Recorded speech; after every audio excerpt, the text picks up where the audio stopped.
నాకు నాలుగో మాటగా ఇచ్చిన మాటను బట్టి వందనాలు చెల్లిస్తున్నాను. నాకు చెప్పడానికి రాకుండా కానీ దేవుడు నన్ను నిలబెట్టుకున్న విధానానికి వందనాలు చెల్లించుకుంటూ ఒకసారి నాలుగో మాట చదువుకున్నాను. మత్తయి సువార్త 22:46. ఇంచుమించు 3 గంటలు అయినప్పుడు యేసు ఏలి ఏలి లామా సబక్తాని బిగ్గరగా కేకవేసి, ఆ మాటకు నా దేవా నా దేవా నన్ను ఎందుకు చేయి విడిచిదివే అని అర్థం.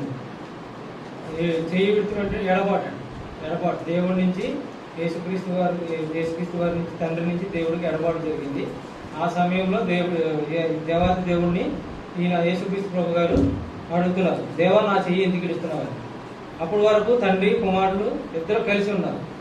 ఎందుకంటే మన ఆదిలో చెప్పినట్టుగా దేవుని యందు వాక్యము దేవుని యొద్ద ఉండు, దేవుడు శరీరధారే భూమి మీద ఉన్నట్టుగా దేవుని దగ్గర యేసుక్రీస్తు ప్రభు ఇద్దరు కలిసే ఉన్నారని అప్పటి వరకు మనకు తెలిసి ఉన్నది. ఆ విధంగా మన ఎడబాటు దేవునికి ఎందుకు వచ్చిందంటే మన పాపాలను బట్టి, మన పితరులు ఆదాము గారు చేసిన పాపాలను బట్టి అనాలిక ప్రణాళిక ద్వారా ఆ పాపం నుంచి మనుషుల్ని విముక్తి చేయాలని అప్పుడే లేఖనాల్లో నెరవేర్పు కొరకు ఆయన్ని యేసుక్రీస్తు ప్రభు గారిని ఈ లోకానికి పంపించారు.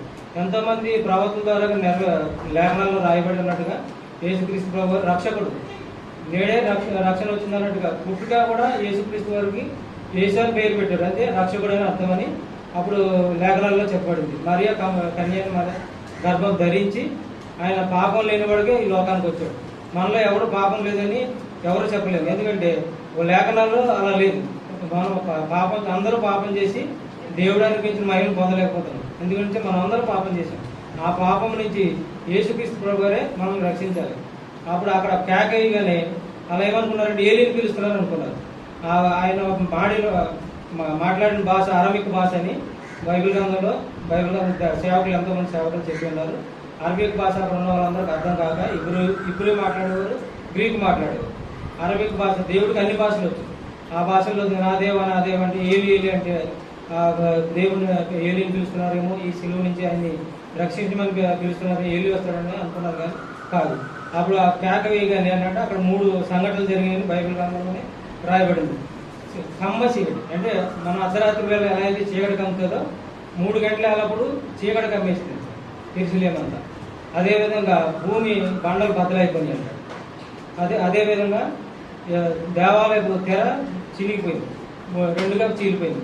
ఆ తెర అంటే ఎంత అంటే పొడవు వచ్చి 60 అడుగులు ఉంటుందంటండి, ఎడాలకు 30 అడుగులు, థిక్నెస్ వచ్చి అంటే మందం వచ్చి 4 అంగుళాలు. ఆ 4 అంగుళాల మందాన్ని ఎవరైనా చించగలరా? ఈ గోడను ఎవరైనా చింతారా? ఎవరో చెప్పలేరు. అదేవిధంగా తండ్రిని దేవుడు ఆ గోడని 2గా చీల్చారు. అప్పుడు పాతకాలంలో ధర్మశాస్త్రం నెరవేర్చడానికి ఏమైందంటే పాప పరిహారార్థ బలిగా మేకల యొక్క రక్తాన్ని, కోడుల యొక్క రక్తాన్ని, పావురాల యొక్క రక్తాన్ని ఇచ్చేవారు. ఆ దేవాలయంలో పరిశుద్ధ స్థలము, అతి పరిశుద్ధ స్థలం అని ఉండేది దేవాలయంలో. ఆ 2 స్థలాలకి అందరు వెళ్ళేవారు కాదు, యాజకులు తప్ప ఎవరు వెళ్ళడానికి లేకపోకుండా ఆ తెర అడ్డంగా ఉండేది. ఆ తెర అడ్డాన్ని చించడం వల్ల ఏమైందంటే తండ్రికి మనకి ఏ భేదం లేకోకుండా ఇద్దరిని ఏకపరచడానికి యేసుక్రీస్తు ప్రభు వారు శిలువలో మరణించడానికి మన పాప దోషంలో ఆయన మీద మోపుకొని ఆయన మరణించాడు. అదే విషయాన్ని యెషయా గ్రంథం 53వ అధ్యాయంలో రాయబడింది.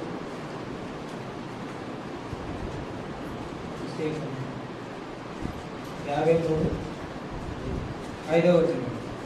మన అతిక్రమలను బట్టి అతడు గాయపరచబడిను, మన దోషములను బట్టి నలుగుబట్టబడిను, మన సమాధానార్థమైన శిక్ష అతని మీద పడిను, అతడు పొందిన దెబ్బల చేత మనకు స్వస్థత కలుగుతున్నది.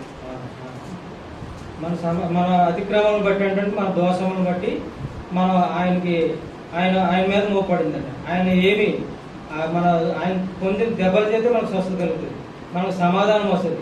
ఆయన ఎందుకు విశ్వాసం నుంచి వారందరికీ అని ఈ వాక్యం ద్వారా సెలవించబడింది. ఈ యెషయా గ్రంథంలో అంతా యేసుక్రీస్తు ప్రభు ఏ విధంగా శ్రమలు పడతారో, ఏ విధంగా మరణిస్తారో, ఏ విధంగా పుడతారో కూడా తెలియజేయబడింది. అదేవిధంగా 11వ వచనం కూడా ఒకసారి చూసుకుందామండి. కలిగిన వేదనను చూచి తృప్తి నొందెను. నీతిమంతుడైన నా సేవకుడు దినుల దోషమును భరించి తనకు అనుభవ జ్ఞానం చేత అనేకులను నిర్దోషులుగా చేయును. అతడంటే యెహోవా దేవుడు అంటున్నారు.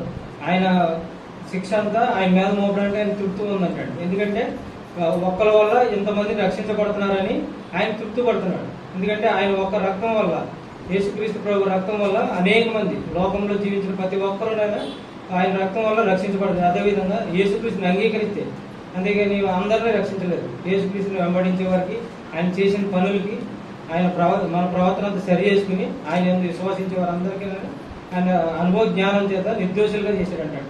నిర్దోషులు అంటే మనం ఎన్నో పాపాలు చేసినప్పుడు ఈ లోకంలో శిక్ష విధిస్తుంది. ఆ శిక్ష నుంచి యేసుక్రీస్తు మమ్మల్ని తప్పించి ఆయన నిర్దోషులుగాను, నీతిమంతులుగాను, పరిశుద్ధులుగాను చేశాడంట. ఆ విధంగా అటు దోషములన్నింటినీ మనం విన్న వాక్యాన్ని కూడా మనం ప్రతిరోజు విన్నామండి. విన్న వాక్యాన్ని మనం హృదయాలను భద్రపరుచుకుని మన ప్రవర్తన సరి చేసుకుంటే మనం కూడా దొంగ ఎలా అయితే నేడేళ్ళు పరదేశం ఉందో అన్నట్టుగా మనం కూడా దేవునితో పరదేశంలో సంతోషించినట్లు మనం ఉంటామని ఈ వాక్యం ద్వారా చెప్తున్నాను. దేవుడి మాటలు దీవించుగాక. ఆమేన్.